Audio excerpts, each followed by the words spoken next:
Today we're going to be talking about, will Bitcoin succeed or fail? We're going to be covering some of the fundamentals on why Bitcoin could actually fail, and we're going to be talking about how it could succeed. Now, I believe either one of your definitions on succeeding or failure, I'm on the side that I think it ultimately succeeds, but I'm going to tell you why it may not as well. I also believe that we could see Bitcoin go way above $500,000 per Bitcoin, and I'll show you the math on that. I'll show you specifically why that is in this video.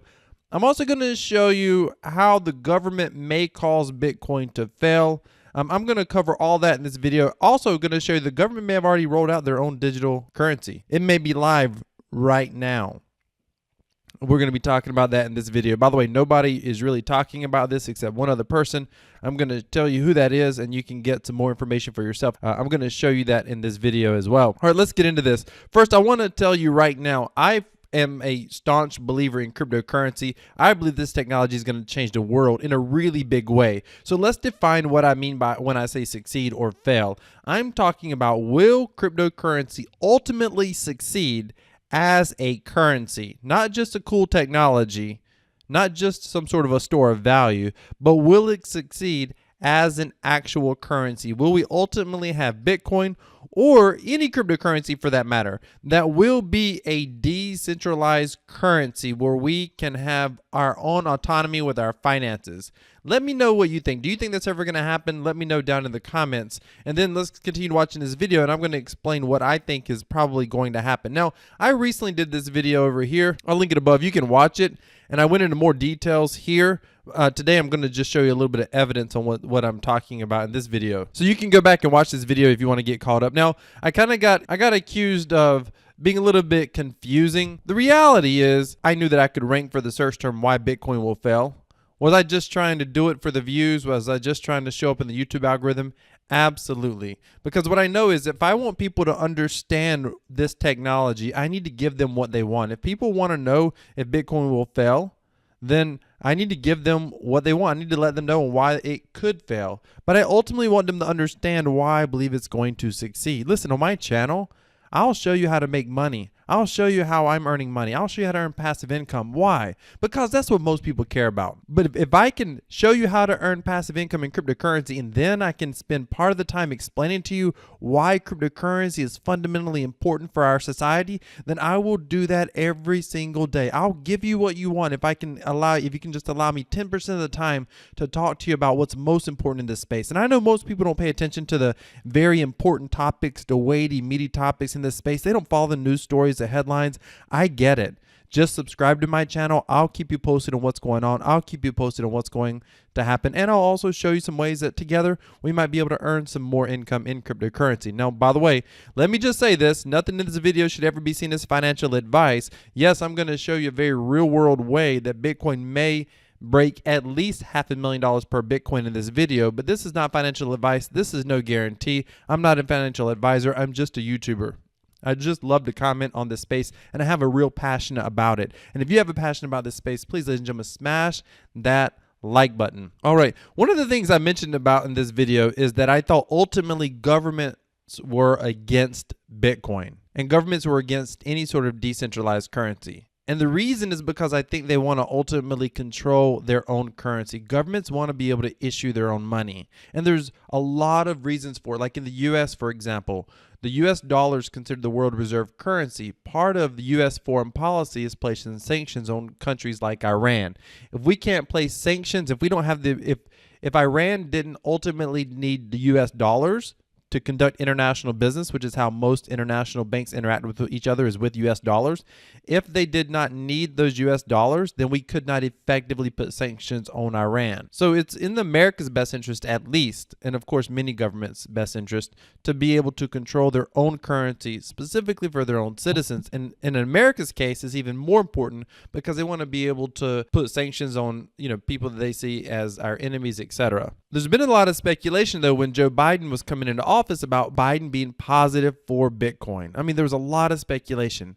And I really think a lot of people just wanted to believe that. I don't think it made a lot of sense. I'll show you an example of an article right here. Cointelegraph, they put this one about crypto-friendly faces poised for positions in Biden administration. This is just 2 weeks ago. So if you look at this, it's like, oh, wow, this might be good. But you go through the article and you read it, and ladies and gentlemen, again, you've got to read a lot. You've got to kind of be objective as much as you can in the space. We all have our own bias, but you've got to say, what if I'm wrong in my way of thinking, or what if I'm right in my way of thinking? You got to be able to look at it from both sides. But I get that most people don't read a lot of news stories. They don't stay in touch with this stuff. So, I'll try to, on this channel, I do my best to try to give a synopsis of as much as I can. If you go through here, I'll give you two names. One is Janet Yellen. So confirmed with 84 votes, Janet Yellen will be at the helm of the Treasury. During her confirmation hearing, Yellen outlined her support for Biden's agenda, which includes a likely increase on taxes for the wealthy, backing the buck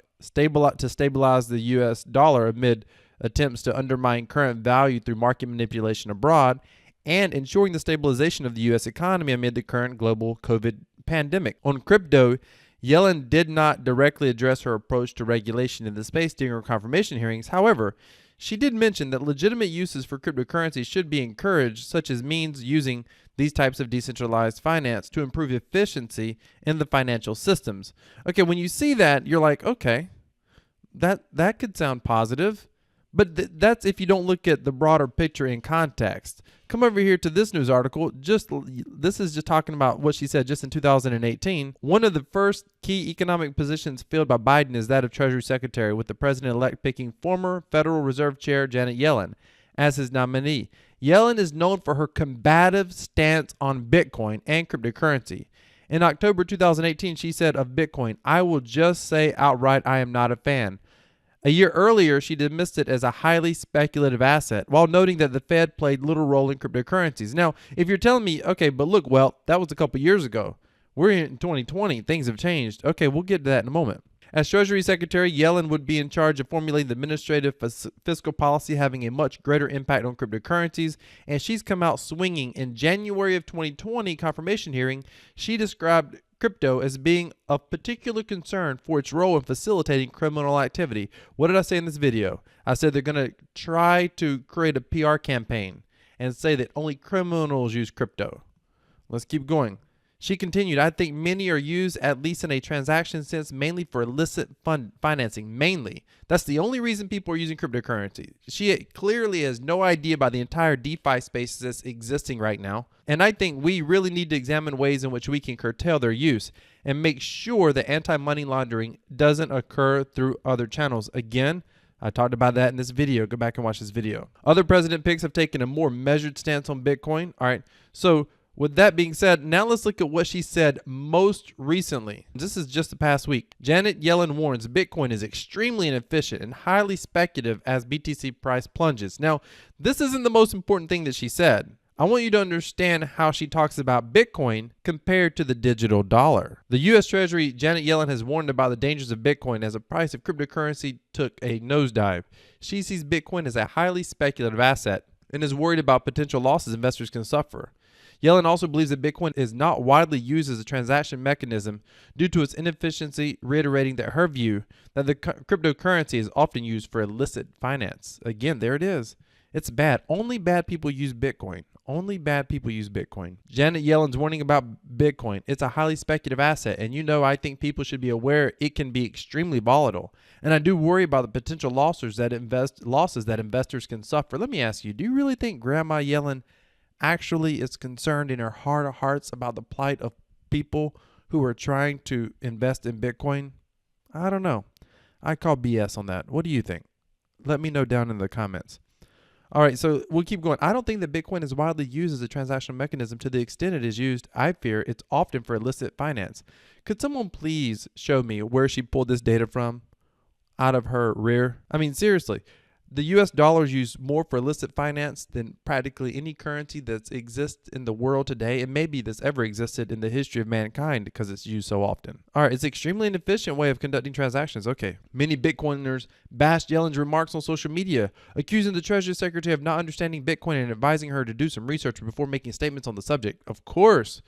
She has no idea. Here's one. Secretary Treasury Janet Yellen states Bitcoin is extremely inefficient. Rich Dad Poor Dad author Robert Kiyosaki commented. I love this guy.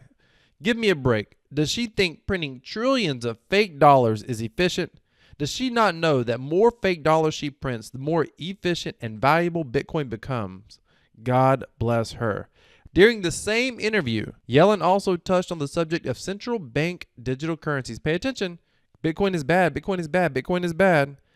The Federal Reserve has said that it is studying the digital dollar, which could roll out over the next several years. Yellen said, I think it could result in faster, safer, and cheaper payments, which I think are important goals.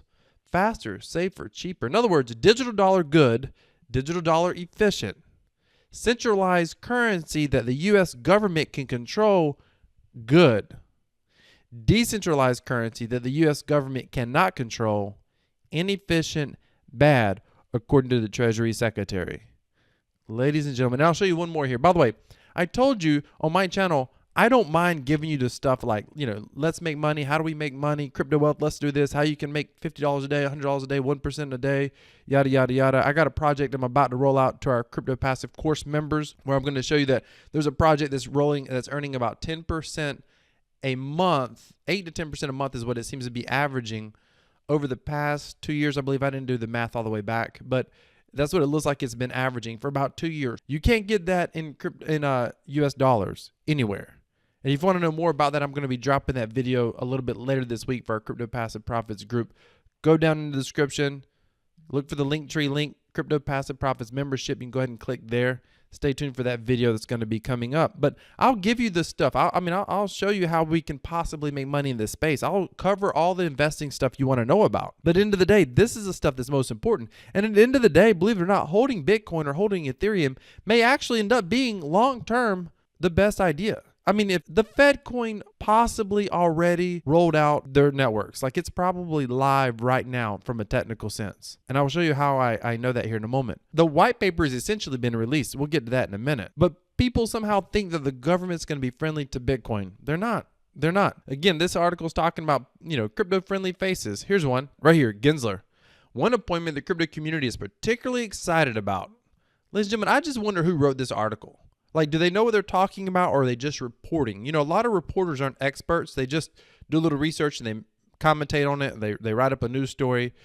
One appointment the crypto community is particularly excited about is Gary Gensler, who previously served as Commodities and Futures Trading Commission chairman under President Barack Obama and as Treasury officer under President Bill Clinton. Treasury official. Having previously called blockchain technology a catalyst for change, Gensler has been outspoken about the importance of cryptocurrency and has gone on record to say there's a strong case for XRP being classified as a security. Now, how is that positive for crypto, classifying it as a security? He's also been very vocal about how blockchain technology could solve payment problems in the United States. Now, here's a question about this.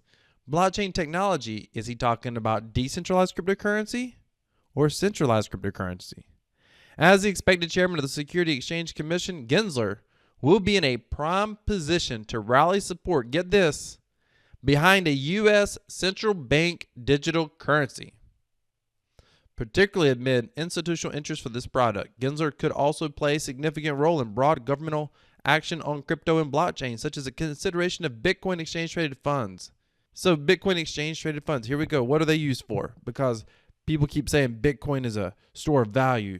A lot of people are like, Bitcoin's great. It's a store of value. Because why? They don't want it to be seen as a currency ever. Now the question, someone in this video over here said, only morons would use a centralized government currency. But the reality is most people are willing to use something that is centralized. Most people. One of the reasons I've talked positively about XRP right now because I'm supporting XRP and Brad Garlinghouse, the CEO, against the government and the SEC right now. However, I also support Elon Musk right now, who's been tweeting like crazy by the SEC, but I'm not going to invest in Tesla because I understand the fundamentals of that company just aren't great. But I'm rooting for Elon against the SEC. I'm all about being independent. I'm rooting for Brad Garlinghouse against the SEC because I think the SEC is overstepping their bounds. And I actually think XRP is going to win that lawsuit. I mean, the evidence kind of shows that the arguments, if you've been looking at the arguments of both sides, the government's not winning right now. That's for sure. XRP is definitely winning the preliminary battles at this very moment. So I think they're going to come away with a favorable outcome for sure. With all that being said, the reason I don't invest in XRP mostly is a matter of principle. Do I own some XRP? I own a little bit. And I'm not going to sell it until after all this stuff is done because I think it's going to be a positive move financially. But principally, XRP is designed to support a system that I, on principle, don't fundamentally support. I support you having control of your finances, not the government telling you what to do with your money. Now you're thinking two things right now. You may be thinking, well, the government doesn't tell me what to do with my money. Now let me show you how the government could be telling you what to do with your money. In fact, I believe they're about to tell you what to do with your money. And I'll show you what I mean by that. First, before we get there, I will show you how in the world could Bitcoin today go to $500,000 today. How is that even possible? I actually think this is almost a no-brainer. Even many government entities right now support the idea of Bitcoin being a store of value because they can't get rid of it. They cannot get rid of the technology. Do you understand? Crypto, you should go Google the Liberty Dollar and look at the fact that there's a man in jail today for trying to create his own local currency called the Liberty Dollar. It is illegal for you or me to try to create our own currency. That is illegal. There's laws against it. But yet the reason cryptocurrency can exist, first of all, Satoshi Nakamoto's anonymous because they knew that it was illegal. They knew, whoever it is, knew that it was illegal to create a competing currency. There was tremendous risk there. Nobody actually believes Craig Wright is Satoshi. If he was, without a doubt, the guy would probably be in jail right now. If the government could shut down Bitcoin today, they would. But they can't. I mean, you can't shut it down without shutting down the electrical grid. So instead, let's put a PR campaign against it. Let's call it bad. Let's tell everybody that only people use it for illicit reasons. That's the only reason anyone's actually using it. Let's go ahead and say that. And if we can't win that argument, we'll say it's only a good store of value. It's not good for commerce. You don't need to use it for commerce. It's only a store of value. It's like digital gold.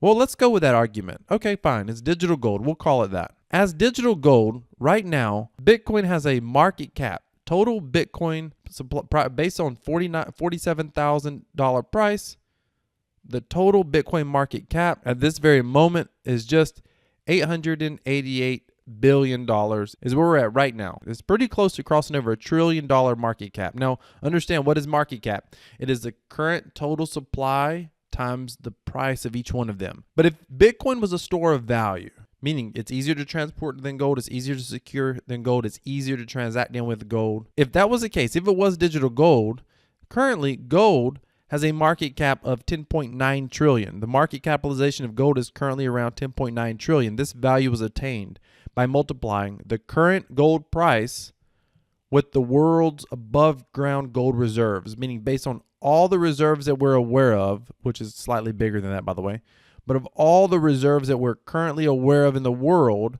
it would come to 10 trillion, almost $11 trillion. So basically, a little more than 10 times this price. 10 times this price, $500,000 per Bitcoin. $500,000 per Bitcoin. So even if Bitcoin is digital gold, we're not talking about being a currency asset. If it's a currency asset, now all of a sudden, you're talking about a market capitalization that starts hitting probably 20 trillion. But just as a store of value, it goes to 500,000. Now let's talk about the Fed coin. Did they just roll out their white paper? What's going on with that? And how in the world can the government force you to use cryptocurrency? How would they possibly do that? Their currency. If you're like, oh, I don't want to use it, how could they do that? Let's take a look at this. By the way, I want to give a quick shout out. Rethinking the Dollar. This guy is not going to be everyone's cup of tea, but he puts out some good content. He's a prolific YouTuber. He probably puts out, I don't know, maybe 2 hours a day of content. He puts out a lot of content, does a lot of great interviews. He's a strong gold bug. He's very crypto skeptical. In fact, I'm going to show you something that he says right here, and I encourage you to go check out his video and come over here, subscribe to his channel. As you can see, I've got the bell notification icon. Okay, so one of the things that this gentleman over here on Rethinking the Dollar is talking about is like, how in the world do you get people on a digital system? Let's look at what he has to say. He's quoting an article. You can come watch the whole video, by the way. But hang on with me, and I'm going to share with you something I said in his comments. And if you agree with me, I want you to help me out over here because I think this guy could be a great mouthpiece if he sort of understood cryptocurrency. Part of the reason he's not pro crypto is I don't think he fully understands the technology, which is really the case with a lot of people that are gold bugs or silver bugs. I also am pro gold and silver, but a lot of people who are pro gold and silver but they're anti-crypto is because they're skeptical of crypto, but they're only skeptical because they don't understand enough of the technology in most cases. All right, let's take a look at what he says. How do you get people to start using a digital dollar system? It says, I've said all along, you cannot put negative rates on the consumers until you eliminate cash. Okay, so let's talk about what negative interest rates are. This is essentially the money in your bank account is instead of you earning 1%, 2% a year, you're in a negative interest rate. It's a negative 1 or 2% a year. So you're literally the balance in your account is losing value. Now, why would they put negative interest rates? This is something that's being talked about right now. If you read into finance, it's because people are concerned about all this stimulus money that's going out. They're looking at alternative ways to hedge inflation.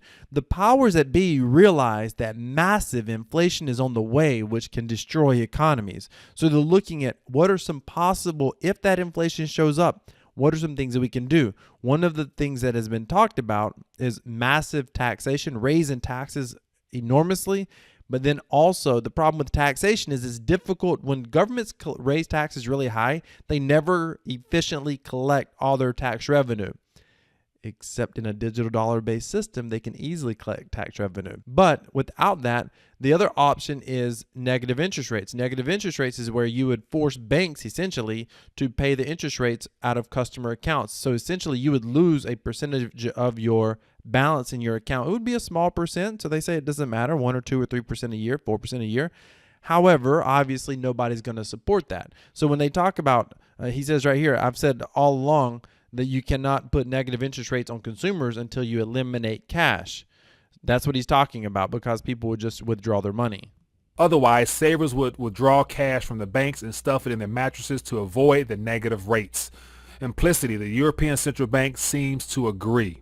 One of the ECB board members says the negative rates will be applied as a, quote, penalty against hoarding cash. By the way, he skipped over this. One of the ECB board members says that negative rates, really confiscation, because that's what it is, they're confiscating your money, will be applied as a penalty against hoarding cash. In plain English, that means that they will create digital money, force you to spend it, and if you don't spend it, they will take it away as a negative rate. Now all of the pieces of the global elite plan are converging. Okay, so understand that. How do they get you to use it? They give it to you and they say, hey, if you don't use it, basically, when you got to understand the same way some rebasing currencies work, they can create an elastic supply and they can remove 10% of the 5%, 3% of the supply instantly. When they do that, it would take, let's just say they said, hey, we want to put a negative rebase or a negative 2% across the entire system. That means every digital dollar in every account and every wallet would decrease by 2% instantly. You can't do that with cash, but you could do that with a digital currency if you wanted to. So how do you get people to opt into a system where they can do that? You say, hey, we'll give you $1,000, $500. We'll give you your stimulus in a digital dollar. But if you don't use it, you're going to lose it. Now that sounds crazy. Why would they take it away? The number one catalyst that boosts economy in the U.S. especially is consumer spending. They need consumers to spend. I want to share with you a story. I got a buddy of mine, a good friend of mine, who lives in a very small country in Eastern Europe. And their government's giving stimulus, but they're running virtual webinars. And on those webinars, they're telling people, they're giving them like $600 stimulus. And they're telling them how to spend that $600 wisely, because they don't have quite the same economic system. So they want their citizens to use that money wisely. They don't want them just to go to the mall or go online shopping. They want them to do something to support local economies if they're going to spend it, but they also want them to be able to save and pay off debt. You don't see American government saying anything on any major scale about, hey, you're getting this stimulus, pay down on your credit card bills, pay down on your car note. If you know that your job situation is insecure, this is what you need to be doing. This makes good sense. They don't say that. They would rather you be doing fresh spending. See, your car note is money that's already been spent. You're just simply paying back a loan. But when you spend out in the economy fresh, then it has a different velocity. The term is called velocity. It has a different financial velocity, quote unquote, better for the economy at large. It's not better for you as an individual, but it's better for the economy at large. So that concept here makes perfect sense. Imagine if they told people, they said, hey, we'll give you $600 in US dollars that you can put in the bank, or we'll give you $1,200 of digital dollars. The only caveat is to get the $1,200, you got to promise you're going to spend it over the next 6 months, because if you don't, you're going to lose it. Practically everybody's going to say, give me the $1,200, I'll spend it. And then all of a sudden you got everybody opting into the digital system. This is how I believe that Bitcoin as a currency, this is the attack on Bitcoin as a currency. I'll get to how we get out of this and how it ultimately succeeds far beyond a store of value. But let me just finish this a little bit right here. So he goes on here, it says, once the cattle, that's us. Let's listen to what he says.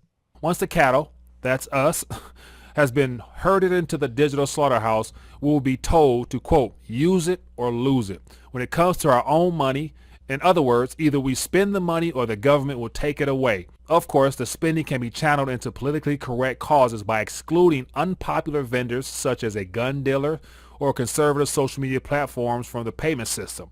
So basically, once we've all been put into this digital system, they then will be able to see and control how and what you do with the funds that they issue. Mind you, the current system we're in now with the Federal Reserve notes, as well as the digital versions of those notes, they are not actually ours. They are property of the Federal Reserve System, i.e. liabilities. Okay, so he's going way too deep. You can go watch this video if you want to fully understand that. Now, earlier in here, he talked about, hey, some of you are in cryptocurrency. You think somehow cryptocurrency is going to allow you to opt out of this system. And he says the problem is the federal government is never going to let something exist that you can opt out of. That just simply goes to the fact that he doesn't understand decentralized currencies like Bitcoin. He doesn't understand fully decentralized currencies. He doesn't understand that the government actually can't shut it down. They can discourage people from using it. They can encourage people. They can incentivize people to use their system. But at some point, if people get tired of government control or government abuse of the system, or all of a sudden they're telling you that you can't earn enough, you can't do enough, you can't save enough, whatever in their digital dollar system, people can choose to opt out with something like Bitcoin at some point when they choose that it's bad enough that they're willing to go against the laws and the government that be, if there's ever laws against using Bitcoin as actual currency. And I do believe governments are going to try to regulate it. I do believe at some point they may say average citizens can't own it, or you can only own it through some sort of government regulated ETF.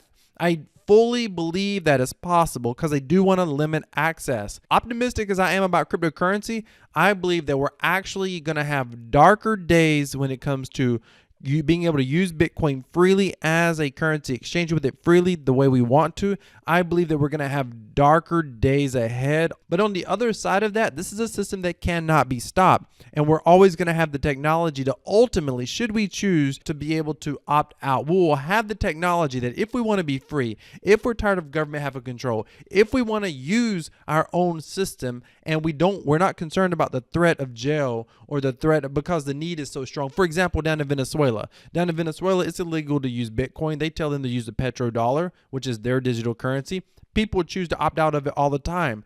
Local Bitcoins, if you go look at the volume of use in Venezuela, it's sky high. People are willing to buy Bitcoin in a parking lot at a premium from a stranger in many cases than they are willing to use the petrodollar, the government digital currency. The technology to be able to opt out exists and it cannot be stopped. And therefore, I believe long term, people are going to choose to opt out of a system. I'm just confident of that. I am always optimistic on the will of the people and I'm always for rising up, being better, being great. And I think we all have the ability to be great. And I think the only way you can truly be great is be able to be independent, autonomous, and free to live your goals, free to live your dreams, and to accomplish your goals and accomplish your dreams.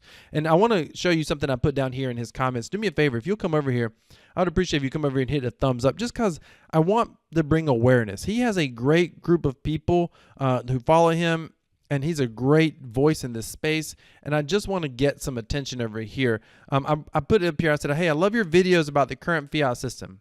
I also agree with your sentiments on crypto projects like XRP and Stellar. And he was saying these projects are designed to support the current status quo. I said, I also agree that the government isn't going to be friendly to anything that allows financial autonomy. But at times you talk about all of crypto like it's XRP and Stellar and act as if the government can control the technology. You really should understand technologies like zero knowledge protocols. There's probably supposed to be zero knowledge proofs, but either way, Monero, true decentralized consensus models. There are blockchain technologies that will allow people to opt out should they choose, albeit under the threat of force or penalties. So I don't expect people to use that technology in mass until the governments start abusing the digital dollar system, which is inevitable in my opinion. Overall though, love your content, keep up the great work, spreading the word. And please do me a favor, ladies and gentlemen, come on over here, smash that like button. And if you have something to say here, if you agree, by all means, click reply, let them know that you agree with me or whatever, just because I want people to see it. When this guy has gotten comments like this before, and he just thinks, oh, yeah, I don't understand it. Sure. He doesn't really understand what he wants. The reason this guy's passionate. The thing is, he puts out a ton of content. But this is the kind of content that really doesn't bring a ton of views. It's a kind of a small niche on YouTube. People want to know how to make money. They want to learn how to do something great in the financial space. They don't want to hear about this heavy, weighty stuff. But this stuff does need to get talked about some. So I would love for guys like this to understand what cryptocurrency is all about, or at the very least, maybe some of his audience that are reading down below. So do me a favor, ladies and gentlemen, come over here, check out Rethinking the Dollar. I highly encourage you to subscribe to his channel. Also, click the like button right here underneath my comment, please, and feel free to reply with a comment as well, just to create attention for himself and his viewers. Ladies and gentlemen, I believe that Bitcoin will ultimately succeed. I think the government's going to regulate it away from being a currency as a store of value. Financially, we still freaking win. We may see $500,000 Bitcoin, $500,000 Bitcoin. But either way, long term, I think that it wins as a currency. Let me know what your thoughts are down in the comments. Decentralized crypto equals freedom. I'm all about freedom. I'm all about individuals doing good things to create wealth. This is Crypto Wealth. I'm out. One last thing, I almost forgot. In this video, Rethinking the Dollar talks about why he believes the government just recently rolled out the FedCoin network and why it may be live right now.